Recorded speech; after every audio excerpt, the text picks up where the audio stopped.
I don't want the second, I want this. I'ma lick my hands when I'm a rain. I've been moving like a hot man. All right, y'all. So, LA area Latino Whole Foods manager goes viral for accusing black man of shoplifting, forcing him to return $200 in items that he paid for. You know, this shit ain't gonna go down. This shit ain't gonna go down without a fight now. So, a viral video capturing a confrontation between a black shopper and a Whole Foods manager in Culver City, Los Angeles, has sparked accusations of racial profiling.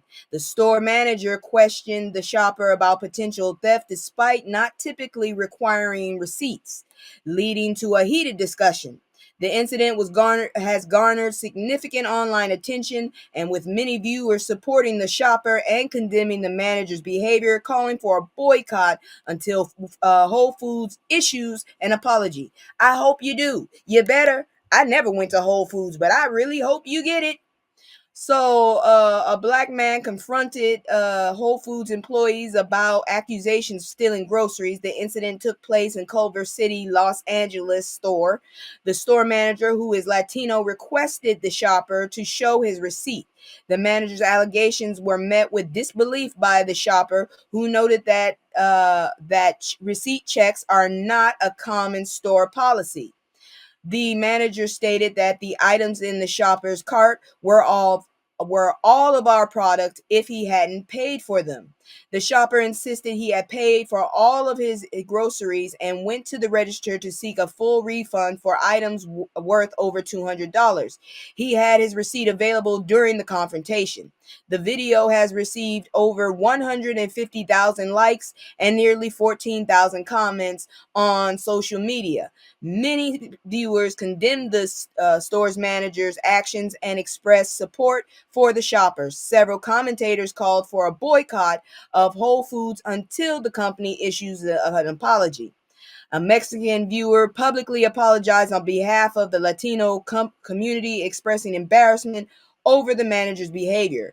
There is a notable discussion about the need for accountability in retail environments in regard to racial sensitivity and customer treatment. Many online commentators have expressed a desire to boycott Whole Food until formally addressed the incident and apologize to the shopper. I don't understand what he was getting from Whole Food, but damn, $200, sir. Wow. I don't know. I'm not a big fan on shopping at Whole Foods, but they showing their true colors. Now, yeah, they are. Yeah, they are. I'm just wondering what made y'all suspect this man had actually sat up there and stole food.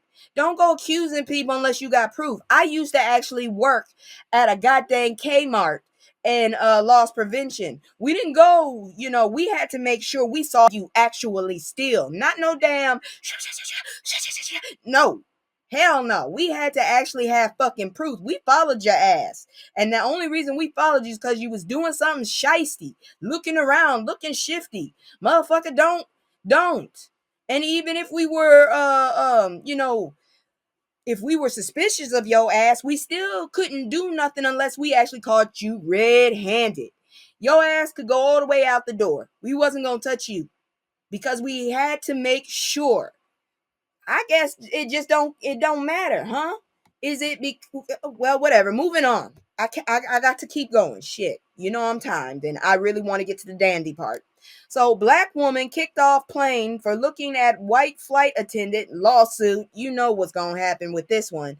Woo! So, Teresa Hudson Jordan, a black woman, has filed a federal discrimination lawsuit against a Delta airline alleging that she was unjustly removed from a flight after making eye contact with a white flight attendant. Really? What the fuck? What country are we in? This ain't the 1940s. We wouldn't even been on there talking about making eye contact with me. Bitch, I'll look you right in your face and dare you to say something to me. I bought a ticket, bitch. You serve me. Shit, I'm not gonna abuse you, but damn it. I can look at you. Shit. The incident occurred on March 27th during a flight from Lexington to New York City. The flight attendant reportedly reacted aggressively to Jordan's glance, leading to a series of unprovoked outbursts and ultimately resulting in Jordan and her daughter being escorted off the plane. Jordan's complaint highlights the broader issue of racial discrimination in air travel. Teresa Hudson Jordan, what? Yes, how dumb is this? Yeah, exactly. Teresa Hudson Jordan was identified as a frequent Delta flyer, I used to be, and a first class passenger. Oh, bitch, you jealous. That's why you did that. The altercation occurred on March 27th while traveling with her teenage daughter from Lexington, Kentucky to New York City. After the plane's doors were closed, Jordan leaned towards her daughter and made eye contact with a passing flight attendant. The flight attendant reportedly erupted in anger, accusing Jordan of staring and threatening to turn the plane around if Jordan did not comply with her commands. What the fuck is this? I heard this story about black lady. Well, I'm about to tell it all. Let's see here now. The flight attendant witness. I would sue the hell out of the airline. That's what she doing. Witnesses described the flight attendant's behavior as aggressive and unwarranted, comparing it to treating someone like a dog or slave. If this bitch is blonde, oh Lord. Jordan maintained her composure during the exchange, repeatedly assuring the flight attendant that she would comply. Multiple bystanders were shocked by the flight attendant's outburst and later reported their observation to Delta. The flight attendant allegedly lied to the cockpit crew, stating that Jordan was disruptive and non-compliant. Following the flight attendant's complaint, the pilot decided to remove Jordan from the flight, escorted by gate agent. I hope somebody recorded this. Jordan filed a federal discrimination lawsuit against Delta Airlines, asserting that the incident reflects ongoing racial discrimination experienced by Black Americans. Jordan's attorney condemned the flight's attendants' actions as outrageous, highlighting the support from multiple eyewitnesses. Delta Airlines responded that they have a zero tolerance policy for discrimination, but did not comment specifically on the lawsuit. The complaint emphasized the continuing problem of racial discrimination faced by Black passengers, referred to as flying while Black, and compares it to historical injustices of the Jim Crow era. That's what I was about to say. Ain't no Medgar Evers what's the boy's name? Cuz I keep getting two people mixed up. But you know that little boy. I don't want to say his name because if it's wrong, I'm gonna feel silly. But I keep getting two people mixed up. But this ain't that time. Motherfucker, look at you. They don't get hung. They don't get lynched. Get the fuck out of here, please. Moving on, because we ain't done. So Naval Academy removes nearly 400 books from library in new DEI purge ordered by Hegseth's office. You want to know why I put that there? Because you motherfuckers sat up there and you voted for this asshole, and look what the fuck happened. You fucked around and found out. Now motherfuckers are losing 400 books because of this asshole. And look at the date. Look at the fucking date. This shit happened today. This was reported today, okay? So this motherfucker has not sat his ass down yet. He's still causing problems, the dumbass. The U.S. Naval Academy has removed nearly 400 books from its library as a part of a directive from Defense Secretary Pete Hegseth, drunkard, I'm just going to call him Drunky, office aimed at eliminating, no, I'm going to call him idiot. That's what I'm going to call him. Eliminating diversity, equity, and inclusion content. The action aligns with broader efforts by the Trump administration to purge DEI material from federal agencies and educational institutions. The decision follows a review initiated at, what the fuck did I just say? All the fucking shit Black people have done for this damn country, and look what the fuck we get. The decision follows a review initiated after, and why the fuck is it us? Because DEI doesn't even mean Black. Shit. The decision follows a review initiated after reports indicated that the Academy had not complied with DEI removal orders, leading to further scrutiny of educational materials across military academies. At least they're trying to fight back. The U.S. Naval Academy has removed about 400 books from the library following that dumbass's DEI content. An initial review identified approximately 900 books for further scrutiny. The let's see here. The removal was completed just before Hex's planned visit to the academy. A specific list of removed books has not been disclosed. The action represents a continuation of the Drumpf administration's initiative to rid federal agencies of DEI content across various platforms, including curricula and educational institutions. I'm telling you right now, as soon as I have my child, I am homeschooling. Fuck this shit. I have taught children, and I know for a fact I got to learn before you learn. So I don't have no problem revamping and going back to school to teach my children. And if somebody wants to have their kid in my living room with them, hey, I ain't got no damn problem teaching your kids too. Shit, if I got to have a tiny school, I'll have to do it. Y'all ain't gonna prevent me. Fuck you. The Pentagon has stated that all service academies are committed to aligning with Felon Drumpf's executive orders regarding DEI. He is not my president. Fuck that. While K through 12 schools were directly affected by previous orders, military academies had not been included until recent attention was drawn to the Naval Academy's library. Some bitch snitched. The focus on decreasing DEI content arose after media reports highlighted the Naval Academy's lack of compliance regarding DEI material. Somebody need their ass whooped. It remains unclear whether the drunkard personally directed the removal or it was ordered by a member of his staff. Other military academies, including West Point and the Air Force Academy, have been engaged in similar reviews of their curricula. Y'all do realize this dude has absolutely he is probably quite underqualified to most of the teachers in there. You do realize that, right?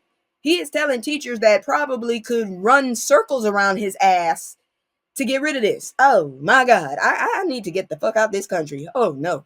We about to go down if somebody don't make a move. I'm so happy for some of the results, not all the results, but some of the results in the voting. Amid the removal of DEI material, a mix-up occurred wherein photos of a notable female Jewish graduates were mistakenly taken down from a display. Why? She's female and she's Jewish. Why? Go ahead and take it down too.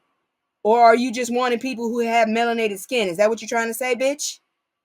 Upon realizing the Academy leadership quickly reinstated the photos and began reviewing the incident.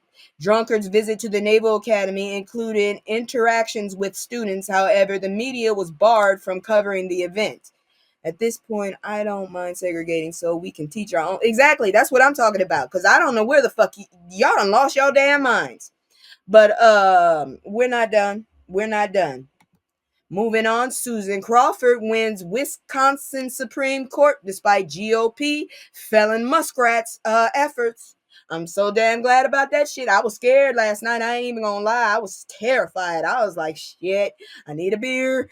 I couldn't find no beer, but still, Susan Crawford has secured a significant victory on the Wisconsin Supreme Court by defeating conservative Brad Schimmel in a highly contested election that became the most expensive judicial race in U.S. history, with over $9 million in spending. Her win helps to preserve the court's 4-3 liberal majority, setting the stage for potential Democratic challenges on critical issues such as abortion rights and congressional redistricting. How the fuck did this fucking asshole try to say this woman was an activist? She is just trying to make sure that motherfuckers can do what they want with their own body. Cause shit, I'm sure that you wouldn't have so many kids if your ass, whoo, I'm right here with you on that. It's a damn shame. I said it before to my damn psychiatrist. It's getting hard trying not to be racist to these people. It's getting hard. Cause shit, the shit you doing is a slap in the face 24/7. Susan Crawford won a seat on the Wisconsin Supreme Court, defeating conservative candidate Brad Schimmel. The election took place on April 1st, 2024, and was marked by significant financial contributions from various sources. The judicial election became the most expensive in American history, with over $90 million spent. We did lose the special elections in Florida, unfortunately. I was really hoping that we won, but shit, at least we won this one. I was checking out the results last night too on the court domination. I was hoping that those two in Florida flipped as well, but they said it was close. But close don't mean nothing. Shit. Fuck. Kamala was close, unfortunately, and look where we are now. The judicial election became the most expensive in American history with over 90 million spent. Elon Musk and affiliated groups contributed over 25 million to support Schimmel's campaign. Musk notably came out 1 million checks to voters at a campaign rally. Crawford's victories preserves a 4-3 liberal majority on the Wisconsin Supreme Court. This outcome is significant against the backdrop of upcoming decisions on vital issues such as abortion access, labor rights, and electoral redistricting. Uh, Crawford's election could facilitate Democratic challenges to congressional maps created by Republicans in 2011, potentially making certain districts more competitive. The win represents a morale boost for Democrats following a close election result in Wisconsin where Trump won by less than 1%. Crawford framed the victory as a triumph for democracy and a rejection of external influences of the judiciary, specifically referencing the financial might of her opponent's backers. During her victory, Crawford expressed the surprise at running against the richest man in the world and emphasized the importance of judicial impartiality. Well, Trump, you said you took credit for it, so yeah, this is your undoing of your own self. That whole fucking abortion ban, you shot yourself in the foot. Good thing you took credit for that, bitch. She stated that Wisconsinites stood against an unprecedented attack on democracy and highlighted the idea that justice should not be for sale. We still on this kick. I'm not over. We got another story. This is crazy shit. We got to keep moving though. Trump's administration sued over billions of dollars in cuts to health funding. I'm so damn glad, and I hope they lose it.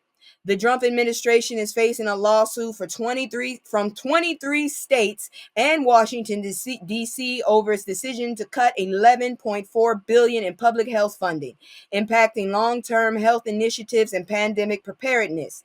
The lawsuit argues that these funds were crucial for various health services, and their elimination will harm efforts against the opioid crisis and mental health challenges while also undermining Congress' constitutional authority over budget appropriation. What'd you say? Those MAGA supporters are tired of Muskrat and the Orange Man destroying the country. Yeah, they voted that shit. I just don't like having to suffer with them. I think we should all just put them on an island and just push them out. But that's just me. But anyways, the plaintiffs are the Democratic Attorney General and governors from 23 states and Washington, D.C. The defendant is U.S. Department of Health and Human Services and the HHS Secretary, Robert F. Kennedy Jr., the dumbass with missing brain. I don't understand. The motherfucker has missing brain. Did that not disqualify this mother? He should not have a job in decision making. He is missing his brain. Part of it at least. 11.4 billion cut from state and community health departments. That's the amount. Additional cuts and an extra 1 billion from Substance Abuse and Mental Health Service Administration also terminated. So if Boom does something, don't blame me. Shit. I'm doing my best. And the HHS statement declared that the COVID-19 pandemic is over and aims to prioritize funding for chronic disease instead. This jackass wants us to drink raw milk. I don't want no bacteria like that. Woo. So the public health services cuts will terminate key services and threatens thousands of healthcare jobs. The essential funding was intended not just for COVID-19, but for ongoing public health, addiction treatment, and suicide prevention. Self-deletion prevention services. Comments from officials in New York, Attorney General Letitia James emphasized that funding reductions would worsen the opioid crisis and destabilize mental health systems. I'm not sure about you, but not that many melanated people are having an opioid problem. So if y'all ain't listening, you better listen. Shit. The legislative approval, the funds were appropriated by Congress and obligated to the health department with specific approved plans. This money was already there, so you just stole it from them. Dr. Joseph Cantor highlighted that significance of this funding is enhanced with state health infrastructure and preparedness for the future health threats. The coalition of states is seeking temporary restraining order and injunctive relief to halt the funding cuts. Are we winning yet? Are we great yet? Because this is not working here. This doesn't sound right. The lawsuit contends the administration is undermining Congress's constitutional power to allocate funds. Please tell me why y'all are actually listening to this dumbass when you know the law better than him. This is not a motherfucking lawman, is what I'm trying to tell y'all, but y'all still support this bitch. I don't get it. He's got to have some kind of supernatural powers. I'm telling you, he's the Antichrist. Moving on. Representative Jasmine Crockett pops off against a critic on a radio show, but you'll want to read about what was really going on. And you want to know, guess what? It ain't one of them. I'm just letting y'all know.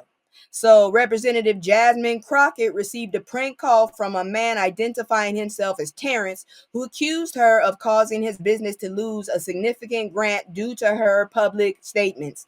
Instead of escalating the situation, Crockett maintained her composure, defended her efforts to support Black businesses, and offered an assist to assist him in recovering the lost funds.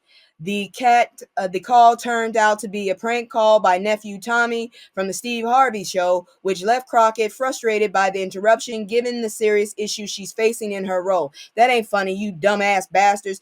I see, Harvey, you need to stop that shit.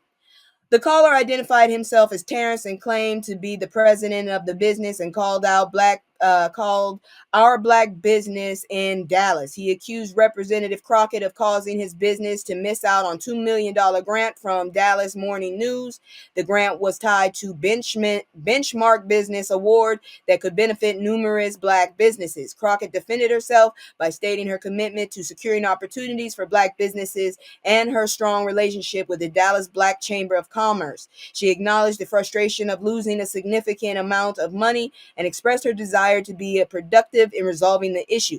At least the woman is talking to you. Shit, I'm still trying to get a hold of people.